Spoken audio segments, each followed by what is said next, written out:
গরম গরম ভাপা পিঠা মানেই শীতের সকালে মিষ্টি রোদে বসে সবাই মিলে একসাথে খাওয়া। শীতের এই মৌসুমে বাড়িতে বাড়িতে বা রাস্তাঘাটে দেখা যায় ভাপা পিঠার মেলা। তাহলে চলুন ভাপা পিঠা কিভাবে বানিয়েছি এবার তৈরি করে দেখিয়ে দিই। বিসমিল্লাহ। আমি বাজার থেকে আখের পাটারি নিয়ে এসেছিলাম, তো সেটাকে আমি চাকু দিয়ে এখন আঁচড়ে আঁচড়ে গুঁড়ো করে নিচ্ছি। এই পাটারিটা যতই ভালো হবে ততই শীতের পিঠা খেতে খুবই ভালো লাগবে। তো পাটারিগুলো আমি এরকম করে চাকু দিয়ে গুঁড়ো করে নিয়েছি। আর ভাপা পিঠা তৈরি করার জন্য আমি নারকেল কোড়ানো নিয়েছি। এই ভাপা পিঠাতে নারকেল কোড়া দিলে কিন্তু খেতে খুবই ভালো লাগবে। এখন ভাপা পিঠা তৈরি করার জন্য প্রথমে চালের গুঁড়া লাগবে। এই চালের গুঁড়াটি ঢেকিতে পারিয়ে ফ্রিজে রেখেছিলাম। এখন একটি কাপে পানি নিয়ে স্বাদ মতো লবণ দিয়ে গুলিয়ে নিচ্ছি।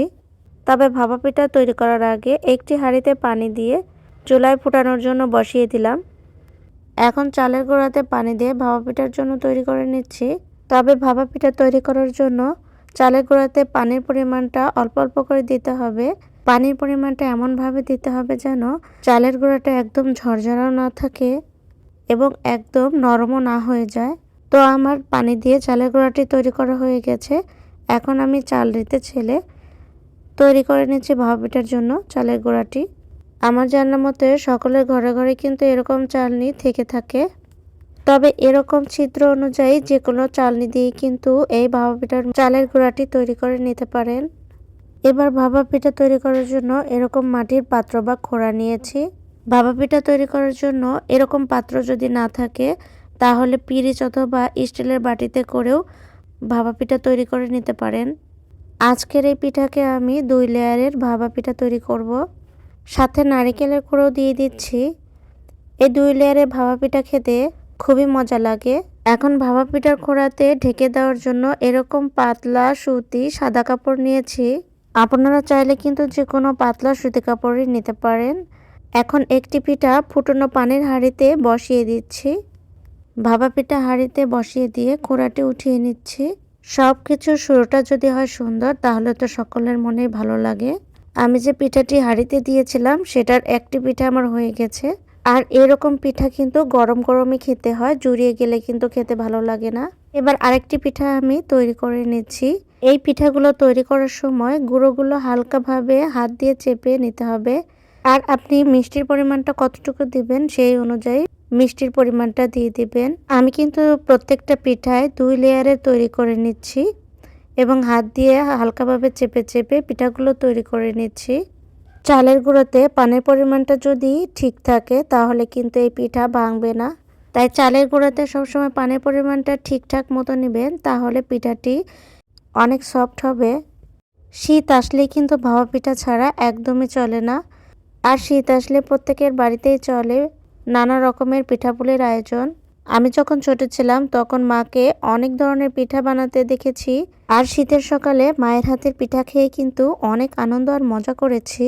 আর এখন সেই পিঠা বানাতে হয় নিজের পরিবার বা ছেলে মেয়েদের জন্য। আচ্ছা বলুন তো, এই শীতে এখনো কারা কারা শীতের ভাপা পিঠা তৈরি করেননি? যারা এখনো ভাপা পিঠা তৈরি করতে পারেন না তারা আমার এই ভিডিওটি দেখে কিছুটা হলেও ভাপা পিঠা তৈরি করা শিখে নিতে পারেন। আর আমার জানা মতে ভাপা পিঠা তৈরি করা কিন্তু একদম কঠিন না, একদম একটি সহজ পিঠা। যে কেউই কিন্তু ইচ্ছা করলে এই ভাপা পিঠা তৈরি করে খেতে পারে।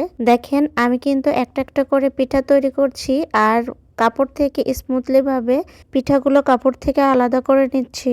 আপনি যদি মনের মাধুরী দিয়ে যে কোনো জিনিসই তৈরি করতে চান তাহলে কিন্তু প্রত্যেকটা জিনিসই অনেক সুন্দর হবে। আমার পিঠাগুলো কেমন হয়েছে অবশ্যই কমেন্ট করবেন।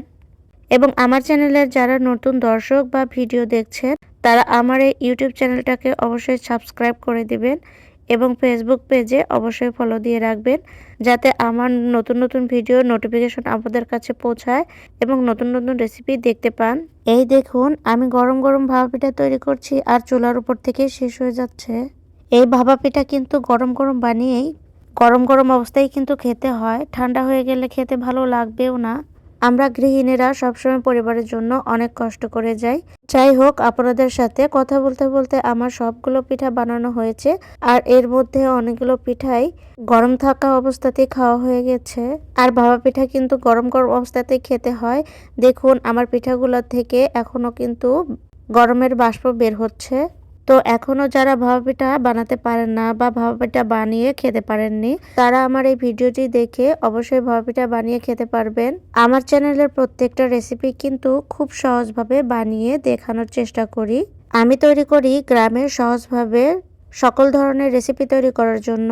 আমার আজকের এই পিঠাটি কেমন হয়েছে আপনারা যদি কমেন্ট না করেন তাহলে কিন্তু আমি কিছুতেই বুঝতে পারবো না। তো ভাপা পিঠার ভিডিওটি কেমন হয়েছে অবশ্যই একবার হলেও কমেন্ট করে যাবেন। আপনারা যদি কমেন্ট করে যান তাহলে আপনাদের কমেন্ট পড়ে আমার খুবই ভালো লাগবে, আর আমার কাজেও উৎসাহ বাড়বে। তো এই শীতে সবাই সাবধানে থাকবেন, সবাই সুস্থ থাকবেন, ভালো থাকবেন। আবারও নতুন কোনো ভিডিও নিয়ে আপনাদের মাঝে হাজির হব। আল্লাহ হাফেজ।